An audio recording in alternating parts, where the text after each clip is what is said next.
Given that the box office metrics for the Fantastic Four First Steps by both Marvel and Disney is currently sitting at $249 million worldwide, that's global metrics by the way, whereas that Marvel and Disney, they are doing something very similar with the Fantastic Four, much like what they are doing right now with Ironheart, what they did with Snow White, as well as what they did with the Acolyte series back in June of 2024, and well, a lot of this has to do with the financial cutbacks and the financial collapse surrounding the Fantastic Four First Steps.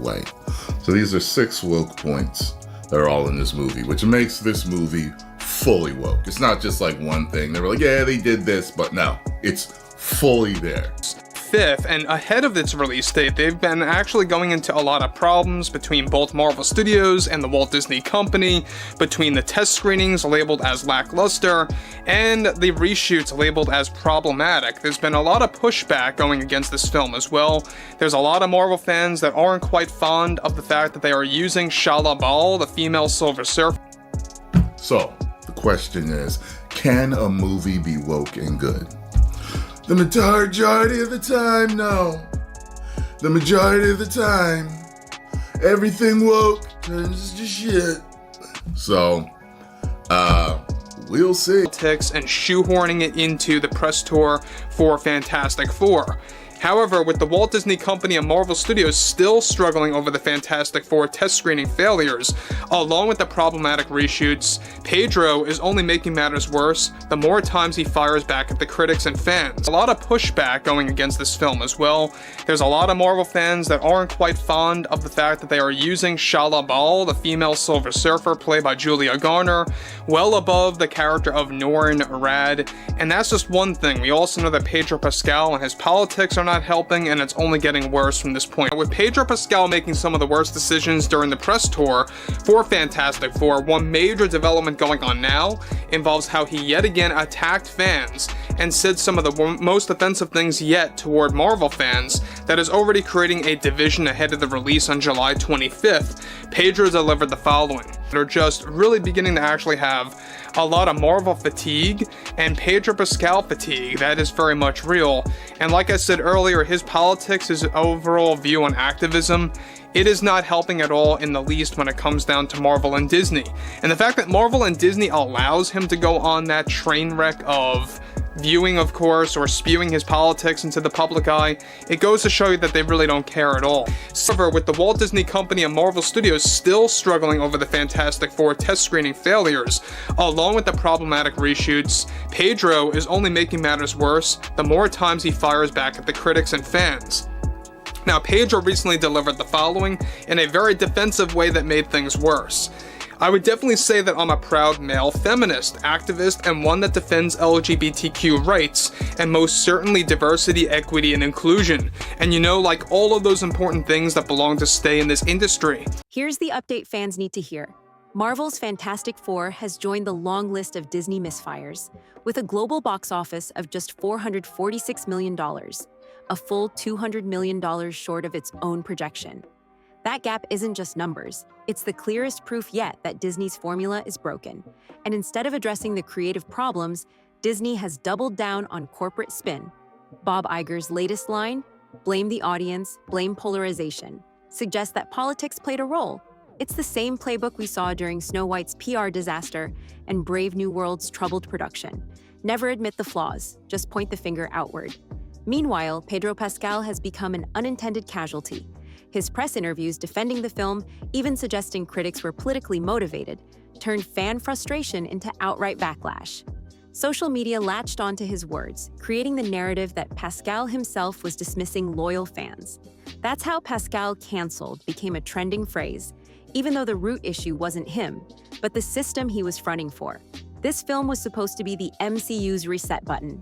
Instead, it has become the case study for Marvel's collapse.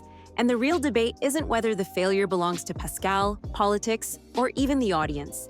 It's about corporate cowardice, Disney refusing to face the truth that fans aren't buying what they're selling anymore. From the very start, Fantastic Four wasn't pitched as just another Marvel release. It was sold as the MCU's rebirth. Kevin Feige labeled it the return of Marvel's first family, the cornerstone that would rebuild trust after the Marvels and Quantumania cratered expectations. Pedro Pascal's casting as Reed Richards was marketed as prestige, a way to prove Marvel still had cultural weight. And Disney backed that message with one of its most aggressive marketing pushes in years. The studio didn't just hope for success, it demanded it.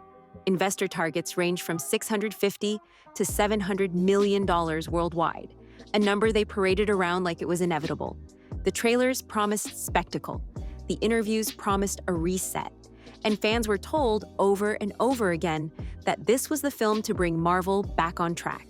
But when the film finally landed, the cracks showed immediately.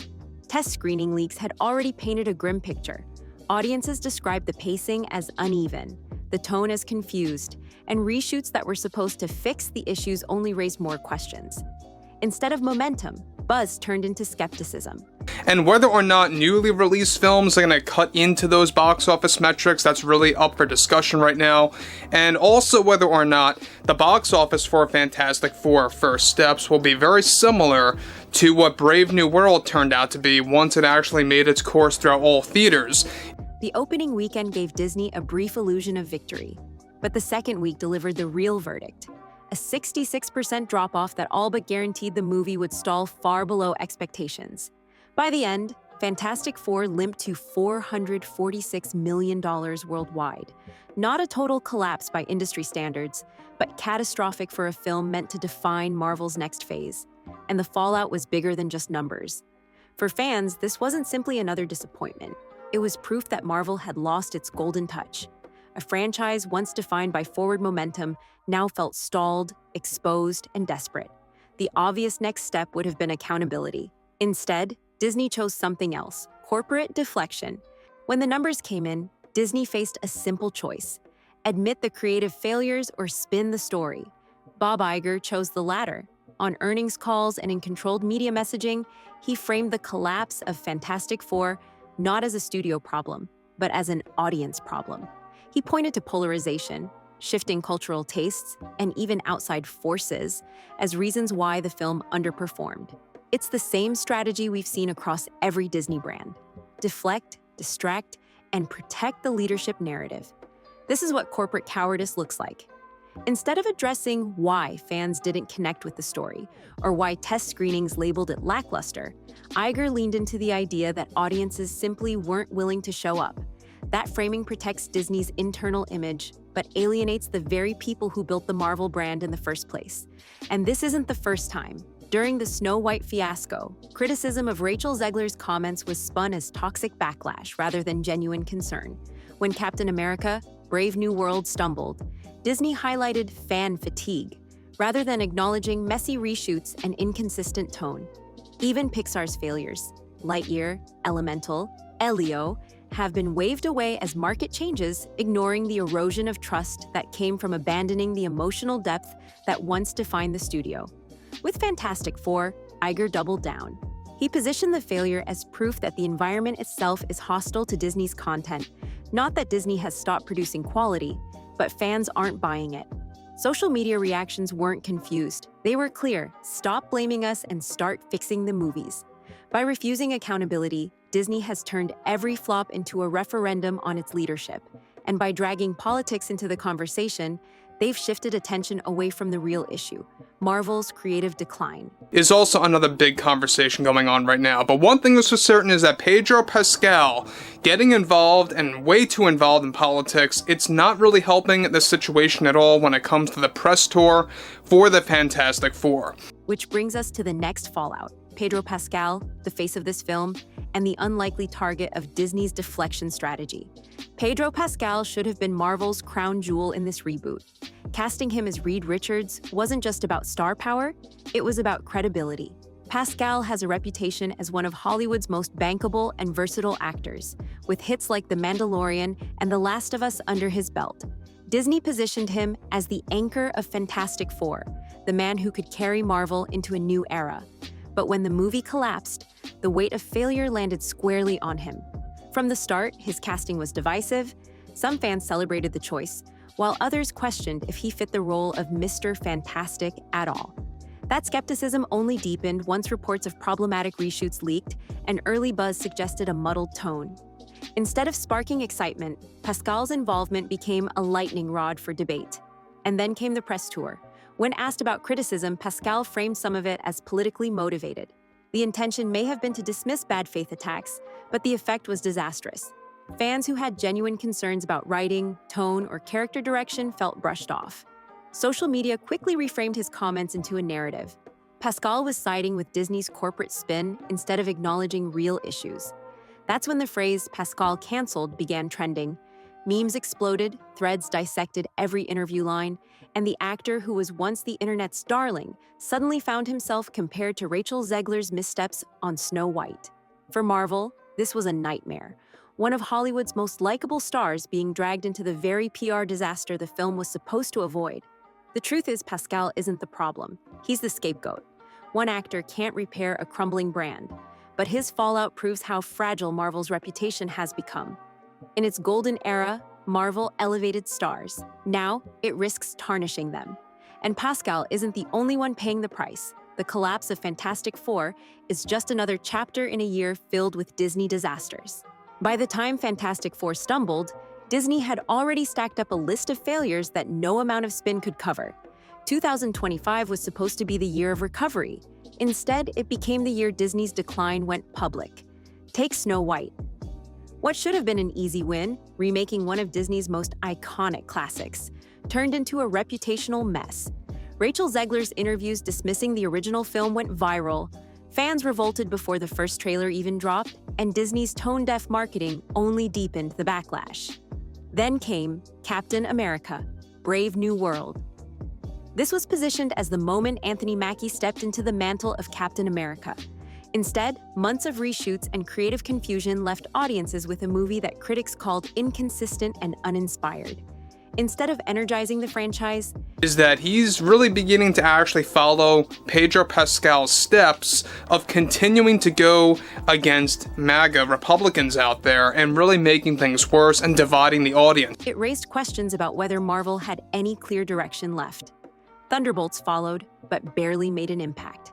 Pitched as Marvel's edgy anti-hero team-up, it limped through theaters without generating real buzz.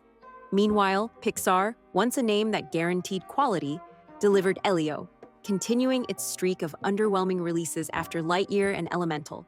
Parents, once loyal to Pixar, simply stopped showing up. Even Disney Plus became a money pit. Expensive projects like Secret Invasion, She-Hulk, and Echo devoured budgets, but failed to leave a cultural mark. Billions spent, almost nothing gained. What all of this proves is simple. Fantastic Four wasn't an isolated miss. It was the latest in a domino chain of failures across every Disney division. And with each stumble, fans grew more vocal, more skeptical, and less willing to give the company another chance.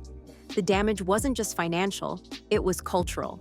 And the collapse of Star Wars and Pixar shows how deep the cracks run. There was a time when Disney could count on Star Wars and Pixar to deliver no matter what. These were the crown jewels, the brands that didn't just make money, they defined cultural moments. But today, both names have been reduced to shadows of what they once were. Take Star Wars. In 2015, The Force Awakens reignited the franchise and pulled in over $2 billion worldwide. That momentum is gone.